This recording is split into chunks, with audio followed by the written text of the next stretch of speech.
ঘরের দরজায় দাঁড়িয়ে 3 বার সূরা ইখলাস পড়লে কি হবে?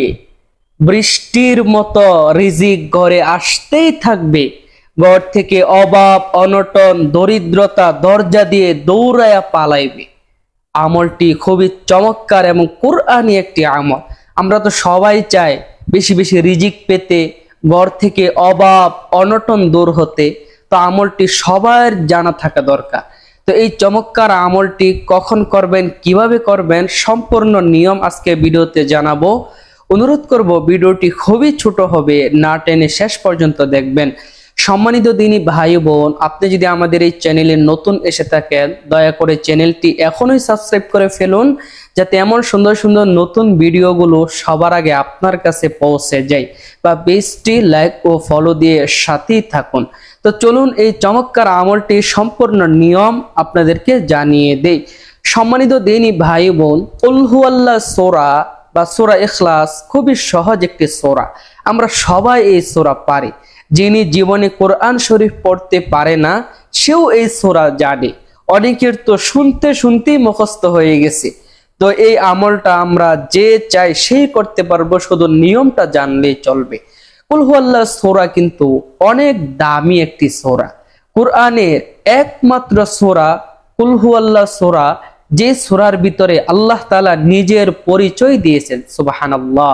অর্থাৎ আল্লাহ কোথায় থেকে এসেছেন, তার কোনো সন্তানাদি আছে কিনা, তার কোনো বাবা আছে কিনা, এই সম্পর্কে এই সূরাতে আল্লাহ আলোচনা করেছে।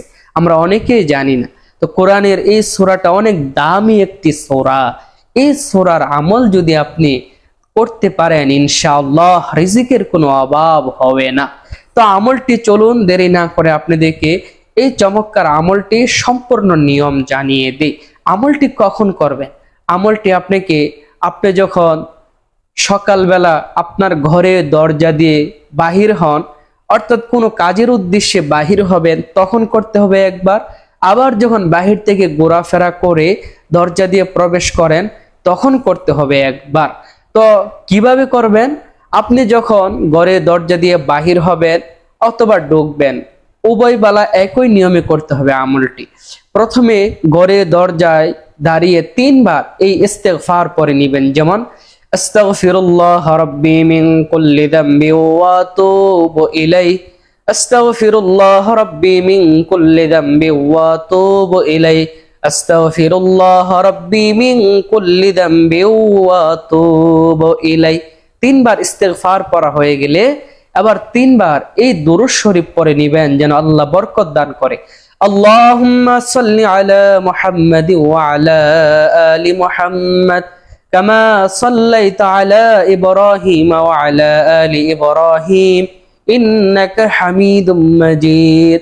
আল্লাহুম্মা বারিক আলা মুহাম্মাদ ওয়া আলা আলি মুহাম্মাদ কামা বারাকতা আলা ইব্রাহিম ওয়া আলা আলি ইব্রাহিম ইন্নাকা হামিদুম মাজিদ।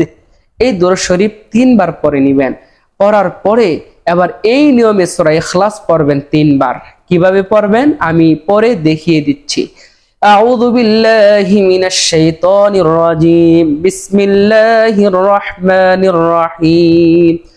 কুল হুয়াল্লাহু আহাদ, আল্লাহুস সামাদ, লাম ইয়ালিদ ওয়া লাম ইউলাদ ওয়া লাম ইয়াকুল লাহু কুফুয়ান আহাদ। এইভাবে আউযু বিল্লাহ, বিসমিল্লাহ সহ সহি শুদ্ধ করে পড়ার চেষ্টা করবেন। 3 বার পড়বেন।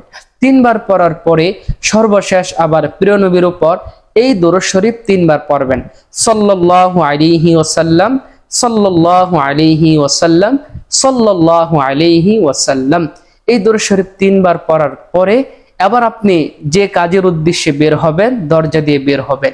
সম্মানিত দ্বীনী ভাই বোন, এই যে আমলটি করলেন সূরা ইখলাস 3 বার পড়লে কিন্তু হাদিসে আল্লাহ নবী বলেছেন যে সে যেন 1 খতম কোরআন করলো, সে 1 খতম কোরআনের সওয়াব পাবে। সুবহানাল্লাহ। তো আপনি যে কোনো কাজে বের হবেন, আপনার ডিউটি, চাকরি, ব্যবসা, বের হওয়ার আগে যদি এই আমলটা করেন, তার মানে আপনি 1টা খতম কোরআন দিলেন। তো এই কোরআন খতম দিয়ে যদি আপনি বের হন, আপনার পকেটে টাকা রিজিক আসতেই থাকবে, আল্লাহ দিবেনই দিবেন, এবং আপনার ঘর থেকে সকল অভাবগুলো দূর হবে। আবার যখন কাজ টাজ করে ঘরে ঢুকবেন দরজা দিয়ে, তখনও এই নিয়মে আমলটি করে তারপরে ঘরে ঢুকবেন। ইনশাল্লাহ আপনার ঘরে কখনো শয়তান ঢুকবে না, অভাব অনটন ঢুকবে না, দরিদ্রতা ঢুকবে না, অশান্তি ঢুকবে না। তো আমলটি যারা করবেন অবশ্যই ভিডিওতে লাইক করবেন, কমেন্ট করবেন এবং চ্যানেলটি সাবস্ক্রাইব করবেন। অনুরোধ করব যারা আমলটি করবেন সবাই একটা কমেন্ট করে দিবেন। আপনাদের জন্য আমি বিশেষ করে দোয়া করব যেন আপনাদের আমলটি আল্লাহ কবুল করে। যারা চ্যানেলটি এখনো সাবস্ক্রাইব করেন নাই অতি তাড়াতাড়ি সাবস্ক্রাইব করে ফেলুন, যাতে এমন সুন্দর সুন্দর ভিডিওগুলো সবার আগে আপনার কাছে পৌঁছে যায়। আর অনুরোধ করব ভিডিওটা একটা শেয়ার করে দিয়ে, আপনার একটা শেয়ারে অসংখ্য মানুষ আমলটা জানবে, আমল করবে, উপকার পাবে, আল্লাহ তাআলা আপনাকে সওয়াব দান করবে।